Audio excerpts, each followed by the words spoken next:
Hello guys, कैसे हैं आप सब। तो आज हम बात करेंगे अनुपमा सीरियल के अपडेट के बारे में।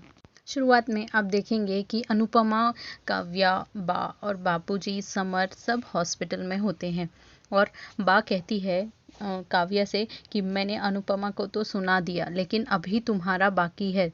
तुम दोनों ने मिलके मेरे बेटे की ज़िंदगी हराम कर डाली है। तुम्हारा घर तो तुमने चलाया नहीं ठीक से और दूसरों का घर तोड़ने आई। पहले मेरे बेटे का घर तोड़ दिया, उसके बाद मेरे बेटे की पोते की शादी में आके बखेड़ा खड़ा कर दिया। और मुझे तो ये भी लगता है कि यहाँ से जाने के बाद तुमने वनराज से ज़रूर लड़ाई की होगी, जिसकी वजह से वनराज का एक्सीडेंट हो गया है। और तुम क्या चाहती हो कि क्या उसकी जान लेना चाहती हो। काव्या कहती है बा प्लीज़। तो बा ज़ोर से बोलती है कि प्लीज़ प्लीज़ क्या प्लीज़। तो बाबूजी कहते हैं जगह का तो लिहाज रखो, हम हॉस्पिटल में हैं। तो बा कहती है कि हम वहाँ पे हैं जहाँ पे हमें होना नहीं चाहिए और ये सब कुछ तेरी वजह से हो रहा है। इससे पहले कि मैं चप्पल से मार मार के तेरा गोदड़ा निकाल दूँ, तू यहाँ से निकल, बाहर निकल यहाँ से। काव्या कहती है मैं वीर को छोड़ के कहीं नहीं जाने वाली, ये आपका घर नहीं है। तो बा कहती है कि ये मेरा घर नहीं है, इसीलिए सिर्फ जाने को कह रही हूँ। अगर मेरा घर होता तो तेरे बाल नहीं बचते।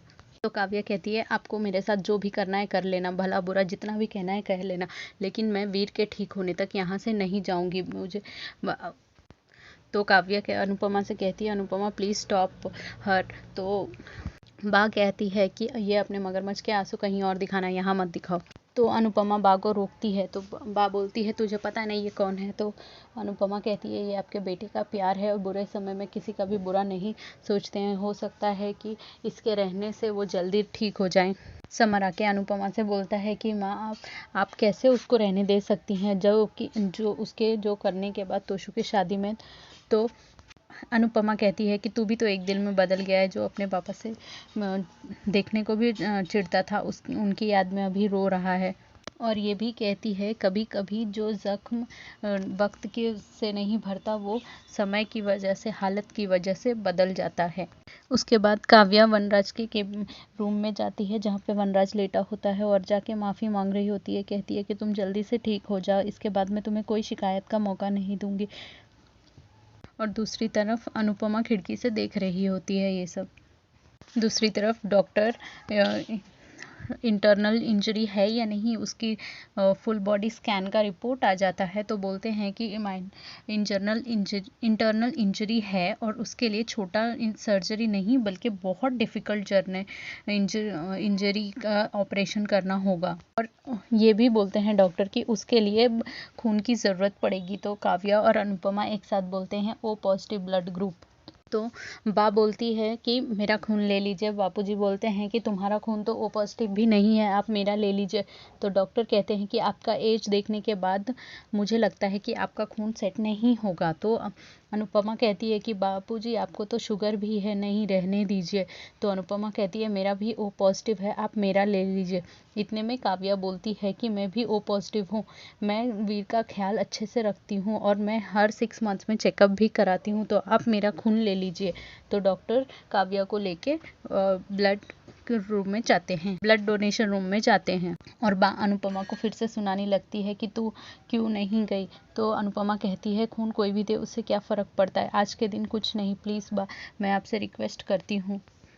मतलब तो सिर्फ जान बचने से है ना, चाहे वो खून कोई भी दे। वनराज को ऑपरेशन थिएटर में लेके जाते हैं और ऑपरेशन चल रहा होता है। सब लोग वहाँ पे बाहर बैठ के वेट कर रहे होते हैं, सब लोग डरे हुए रहते हैं। तो डॉक्टर कहते हैं कि ऑपरेशन स्टार्ट हो गया और हमें और खून की ज़रूरत है। तो अनुपमा बोलती है आप मेरा खून ले लीजिए, मेरा खून ले लीजिए। और अनुपमा साथ में ब्लड डोनेशन रूम में चली जाती है। अनुपमा के बाहर आते ही बा बोलती है तेरा शुक्र है कि काव्या का खून नहीं सूट हुआ और अनुपमा का खून सूट हो गया वनराज को। उसके बाद सर्जरी खत्म हो जाती है, डॉक्टर बाहर आते हैं तो सब घर वाले पूछने लगते हैं कि कैसा है वनराज। तो कहते हैं कि ऑपरेशन सक्सेसफुल तो हो गया है, लेकिन कल तक हमको ऑब्जर्वेशन में रखना रहेगा, उसके बाद ही डिसाइड होगा।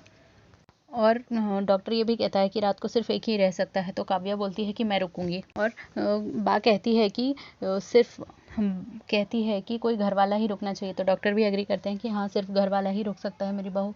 तो फिर अनुपम बा कहती है कि मेरी बहू रुक जाएगी। और डॉक्टर कहते हैं कि ठीक है, फिर अनुपमा रुकेगी और बाकी सब यहाँ से चले जाएं क्योंकि ऑलरेडी बहुत लेट हो गया है। और जब समर घर पहुँचता है तो नंदिनी घर गेट के बाहर आ रही होती है और नंदिनी को गले लगा के बोलता है कि मैं पापा को बहुत हेट करता हूँ समझता था, लेकिन जब मैंने उनको ऐसी बुरी हालत में देखी तो अब मुझे समझ में आया कि मैं उनसे बिल्कुल भी हेट नहीं करता हूँ, पापा को बहुत। और साथ में समर ये भी कहता है कि मैंने जब गाड़ी की हालत देखी तो मेरी तो दिमाग ही ख़राब हो गया था। तो सोचो कि माँ का हाल क्या होगा, उन पे क्या बीत रही होगी। उनकी तो पूरी लाइफ ही उनके हस्बैंड के आगे पीछे चली है। बा ने एक ही पल में बोल दिया कि अनुपमा वहाँ पे रुकेगी। उनको ये भी नहीं लगा कि मम्मी को कितना डिफ़िकल्ट फ़ील हो रहा होगा, कितना बुरा फ़ील हो रहा होगा वहाँ पे रह के। और मेरे पापा ने उनको धोखा दिया है, फिर भी वो उनकी देखभाल करेगी। मुझे तो सुन के ही कैसा लगता है। यह कहती है अनुपमा से कि तुम यहाँ पे सिर्फ कहती है कि तुम सिर्फ अपना देखभाल करना, हक मत जमाना। तो अनुपमा कहती है हक तुम्हारा है लेकिन दर्द सबका है। काव्या कहती है दर्द सबका है लेकिन वनराज सिर्फ मेरा है।